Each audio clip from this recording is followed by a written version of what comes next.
the Twilight Girls.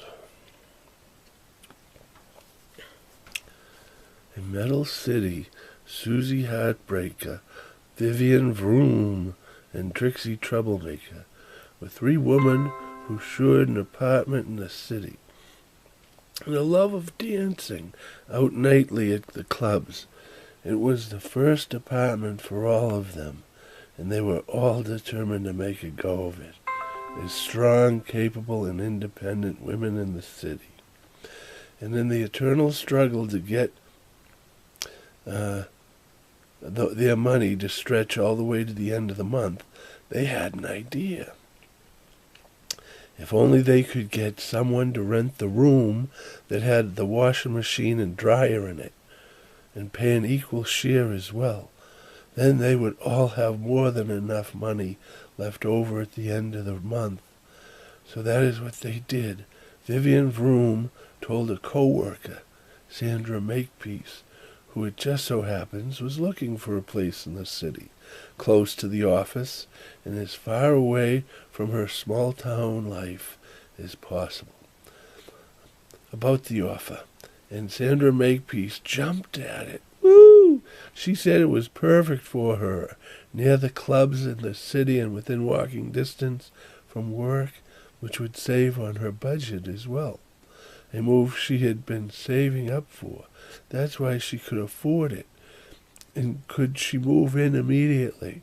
Yes, she said, if not sooner.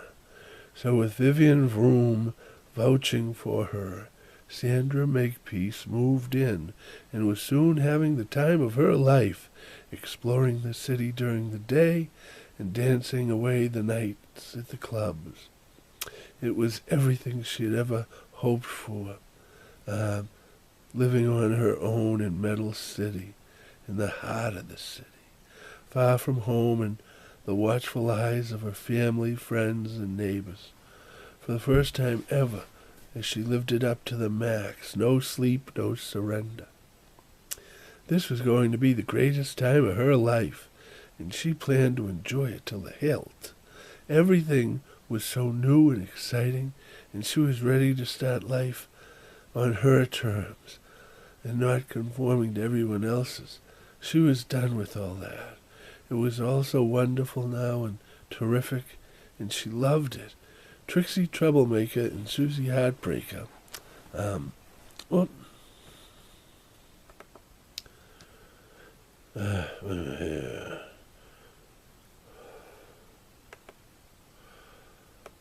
Okay.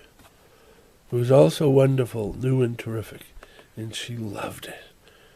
Trixie Troublemaker and Susie Heartbreaker took to Sandra Makepeace just fine. Trixie even liked her at first, until she saw how Vivian Vroom treated her special. Ooh, how Trixie hated people who thought they were special. She couldn't stand them. And Vivian Vroom just saw the new money coming in and wanted this all to work. She thought that their money troubles were solved, but the problem started right away. One morning, just before work, it wasn't that early, Trixie Troublemaker snuck into the Sandra Makepeace room and ran the washing machine dryer. It's an emergency, is all she said. And that was fine the first time she did it. Sandra just buried her head under the sheets as Trixie stepped all over her. But then she did it a second time, and so they had a big fight, and both of them left for work that day, upset and angry at each other. That night, before Sandy Heartbreaker got home, Vivian Vroom, Sandra Makepeace, and Trixie talked, and Troublemaker said, I can't believe you're siding with her. We're not siding with anyone. We're just saying no one can use the washing machine before work or while Sandra Makepeace is sleeping. Does that include Sandra? Asked Trixie Troublemaker.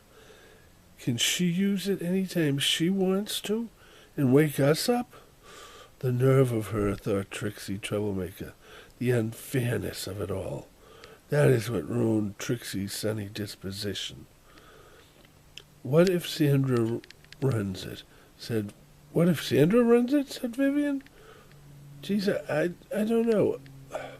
Trixie, come on. We want this to work. Vivian did not have a real answer for that one, so she just let it drop without really reaching a meeting of the minds with Trixie.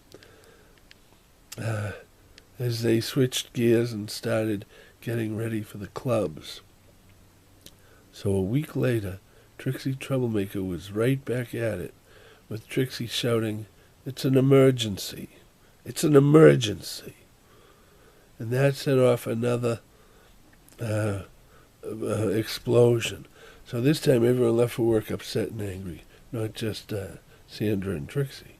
Trixie, the angriest of them all, because of all of her self-talk. Part 2, the Cyber Darlings. The Cyber Darlings, Pablo, Pennywise, and Sandra Makepeace, loved each other since high school and planned for a bright future together when they had earned enough credits to get married and start a new life together. Yes, that's right, even in this age of metal, when the human heart has been digitalized and compartmentalized, love still wins over reason. Programming or anything every time. So the Cyborg Darlings began to talk about making plans to get married someday, before they had even graduated high school.